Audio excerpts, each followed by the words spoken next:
Wreckage from the Titan submersible has been recovered from the ocean bottom, has been taken up to the surface, and is now under investigation with the Marine Board of Investigation, along with potential human remains that were found. Let's dive in and learn more about this operation.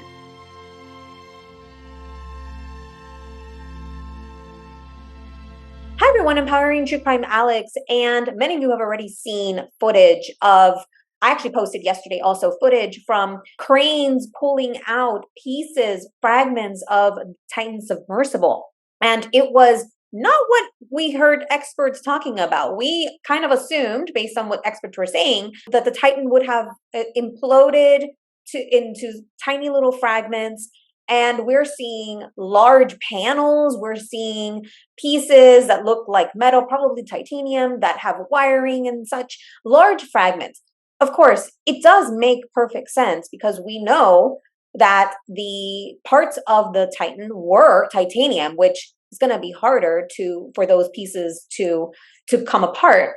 And that's what the Marine Board of Investigation is going to do. They're going to look at what happened. They're going to get all the information that they have, knowing, for example, that the Navy heard something that would be consistent with an implosion, and the audio from the Polar Prince that was the mothership from operations, and all other information that they know of, put together an investigation and then come to some conclusion. So the Coast Guard has released a few statements, and we're going to go through those together along with more video footage of the wreckage that was pulled from the ship. Before we do that, let's take a moment of silence for the 5 passengers who passed away and their loved ones who are now grieving. And before we continue, if you haven't yet subscribed to my channel, I'd appreciate if you join the Empowering family. We'll be the voice for the voiceless missing persons, survivors, and more. Okay, let's pull up the first statement here. So this is a press release from the U.S. Coast Guard. It says, recovers evidence from Titan submersible. The Coast Guard received debris and evidence recovered from the seafloor at the site of the Titan submersible when the MV Horizon Arctic arrived in St. John's, Newfoundland, June 28, 2023. After consultation with international partner investigative agencies, the Marine Board of Investigation intends to transport the evidence aboard a U.S. Coast Guard cutter to a port in the United States where the MBI will be able to facilitate further analysis and testing. United States medical professionals will conduct a formal analysis of presumed human remains that have been carefully recovered within the wreckage at the site of the incident, which of course is news to many of us who heard from these experts that saying that not much human remains were going to be found.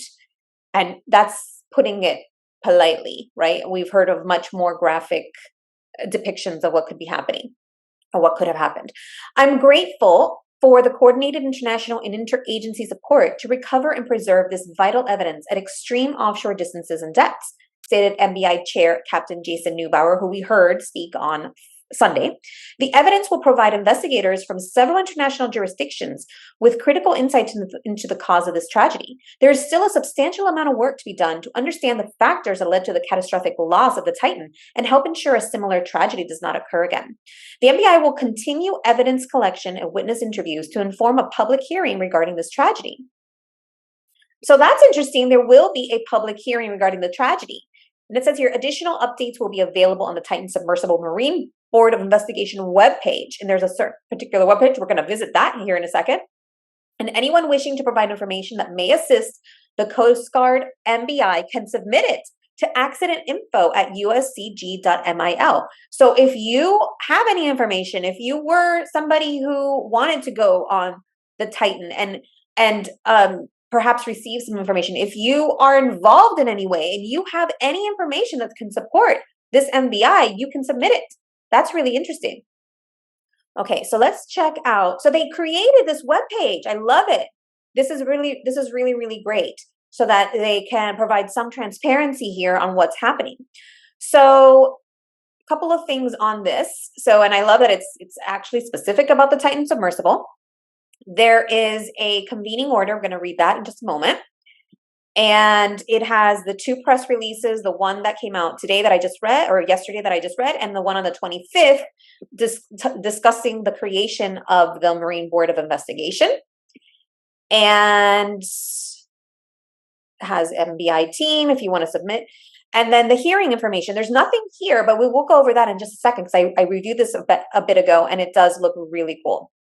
So this is the convening order of the MBI. And it's to Captain Jason Neubauer, who again we heard speak on Sunday. It says the subject is the Marine Board of Investigation concerning the total constructive loss of the Titan, approximately 900 nautical miles east of Cape Cod, Massachusetts, with multiple losses of life. Pursuant to the authority contained in Title 46 United States Code, Section 6301, and the regulations promulgated thereunder, you are to convene a formal Marine Board of Investigation consisting of the following membership. The board will convene as soon as practicable to inquire into all aspects of the subject casualty at such times and places as directed by you. So it includes Captain Jason Neubauer, who's the chairman, LCDR Thomas Whalen, who is in the U.S. Coast Guard as well, LCDR Catherine Williams from the Coast Guard, Mr. Marcos de Jesus, also from the U.S. Coast Guard, LCDR Lars Oakmark, also from the U.S. Coast Guard, and Lieutenant Kelly Steele, who will be the recorder. The board will thoroughly investigate the total constructive loss and loss of life of the submersible vessel Titan in accordance with all applicable statutory and regulatory mandates. Upon completion of the investigation, the board will issue a report to the commandant with the collected evidence, the established facts, and its conclusions and recommendations. Conclusions and recommendations concerning commendatory actions or misconduct that would warrant further inquiry shall be referred to separate correspondence to the cognizant district commanders for consideration and action. A daily summary of significant events shall be transmitted to Commandant CG5PC while the board is in formal session. And this is my understanding from Sunday's press conference and from this is that this Marine Board of Investigation is not going to be like the how do you say? They're not the ones that issue the actual sanctions. They give the recommendations to the reporting bodies or to whoever the regulatory bodies would be, and then they'll take charge of that. So the Coast Guard, they're just investigating, and then they're going to move it on to whoever the appropriate parties are. Number 3, you will complete. Let me pull this up. You will complete and submit your investigative report to Commandant within 12 months of the convening date. If this deadline cannot be met, a written explanation for the delay and the expected completion date shall be submitted. You are highly encouraged to submit any interim recommendations intended to prevent similar casualties, if appropriate, at any point in your investigation. Awesome. I love that. So when asked how long it would take, on Sunday, Captain Neubauer said that he didn't have a date, but here we know it's within 12 months. And I love that it says you're highly encouraged to submit any interim recommendations intended to prevent similar casualties, right? Because I feel like there will be a pause on any of these types of activities on, undersea ocean exploration for some time. However, I do love that they're encouraging any information recommendations sooner than later. The National Transportation Safety Board, NTSB, is also charged with the responsibility of determining the cause or probable cause of this casualty by the Independent Safety Board Act of 1974 and may designate a representative to participate in this investigation, including any formal hearing sessions conducted by the board. The NTSB representative may make recommendations regarding the scope of the inquiry, may identify and examine witnesses, and or submit or request additional evidence. The commandant will furnish such funding and or technical assistance as may be required by the Marine Board when deemed appropriate and within the requirements for the scope of this investigation. Commanders, 1st and 13th Coast Guard districts will provide administrative, logistical, and or legal support as may be required. So many people have been criticizing the amount of money and expense that has gone into this search and rescue and recovery, right? And the Coast Guard made very clear, and they keep making very clear, they don't put a price tag on human life. They answer the call. So if there is an issue on the water, they will go. And they risk their own lives. And so what I find really important here is that this is an investigation. So yes, of course, we can, with common sense, know that it imploded probably because of the materials of and the shape and the design of the submersible. Still, they're going to now have probably some regulations around that. They're probably going to, maybe there's even going to be like an international maritime law or regulations that are created that under a certain depth, these are the only materials that can be used. I don't know. I'm just assuming that this is what's coming, right? And so, unfortunately, this tragedy happened. And fortunately, now it's going to create better regulations, better certifications for this type of thing so that consumers, especially consumers, right? Consumers can be more well educated and aware of the risks involved. There's always going to be explorers who are going to push the limit, push the boundaries, and risk their lives. But when you're risking other people's lives, that's where things get a little hairy, right? So let's continue. And I really liked the way that this website, I mean, it's bare bones at the moment, but I do think it's a really great start for them. As a former publicist, where representing brands and things like that, this is great to have all the information in one place.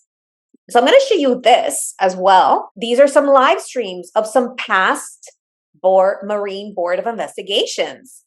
And so we'll just go in here real quick. This is the last one. This was Spirit of Norfolk public hearing. There was a formal investigation examining the fire on the Spirit of Norfolk on June 7th, 2022, and subsequent total constructive loss of the vessel. So here's what's really interesting.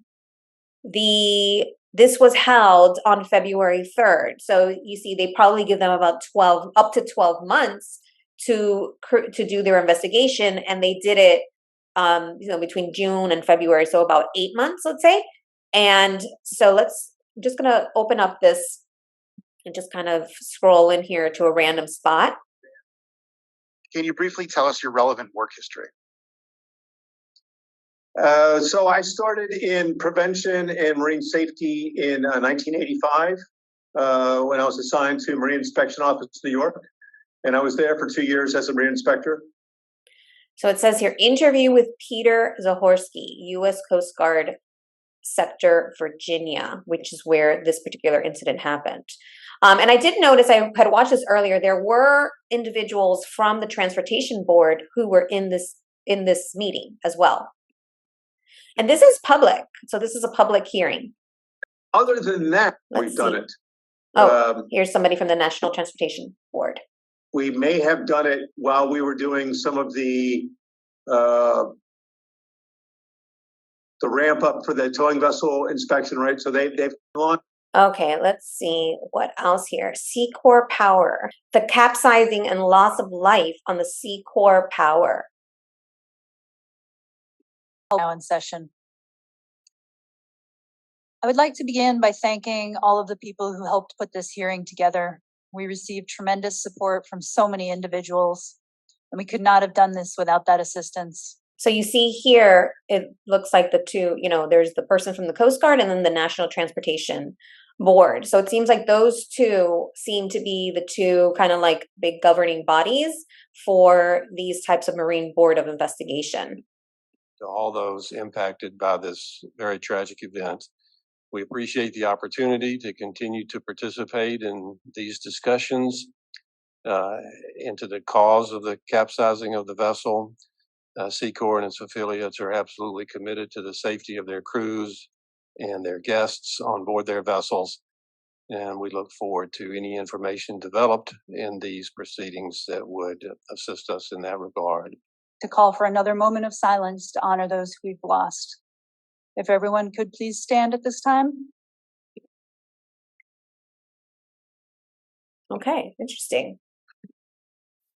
So this is Heather Gillis she is from the CBC in Newfoundland, and she posted some photos and video of wreckage that was coming out from the ship.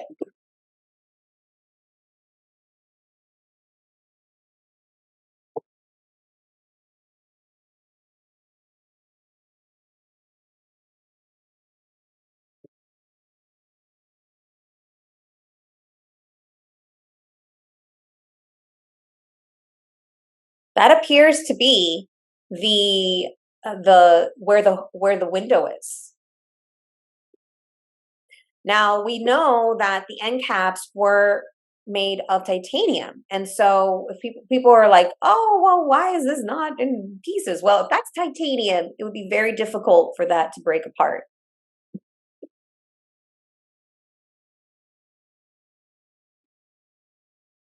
This piece is what got me interested, because I was like, that's the panel. What's it made of? Because I would have thought that this might have broken up into larger pieces, or to smaller pieces rather.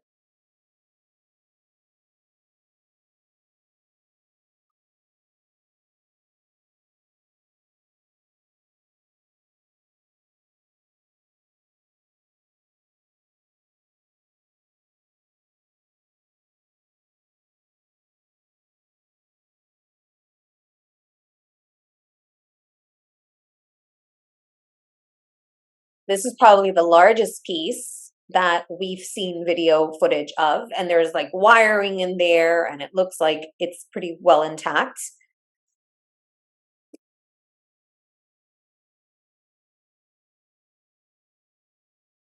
And this is the U.S. Coast Guard ship Sycamore, now in St. John's Harbor, along with Horizon Arctic, which arrived earlier this morning. So Horizon Arctic was the ship that was carrying the rover, and the crane that was pulling up the wreckage from the ocean floor. So sure, the wreckage coming out in larger pieces is now opening up some more questions for us. Were these experts wrong? I mean, we don't know, right? So even to assume now at this point is worthless, because we don't know the answers. We don't have a complete picture. Of course, more questions, but we don't have the complete picture. And that's exactly why I find this MBI, this Marine Board of Investigation, so important, because they're going to have the complete information, right? It's just like any case. They'll put out pieces of information. The public makes their own conclusions a lot of times, or opinions, but we really don't know until we have the complete information. And that's what this Marine Board of Investigation is going to do. So I'm really looking forward to seeing more of what comes out of this. Right? Like, it sounds like the Navy's hearing of the implosion there were some doubts on that, right? And that's why they continue to search, because the Coast Guard's mission is to always, if there's a potential for rescuing lives, they will do that. We have to always, I feel, trust that the authorities know what they're doing. They have way more information than we have. They have more resources and expertise than we do, and that they're doing what is the best thing to do, the right thing to do in that time, at that moment. So what do you think? What are your thoughts? Let me know in the comments. And, I already did a moment of silence, but we'll just do another one for the victims of this sad tragedy and their loved ones who are now grieving their loss.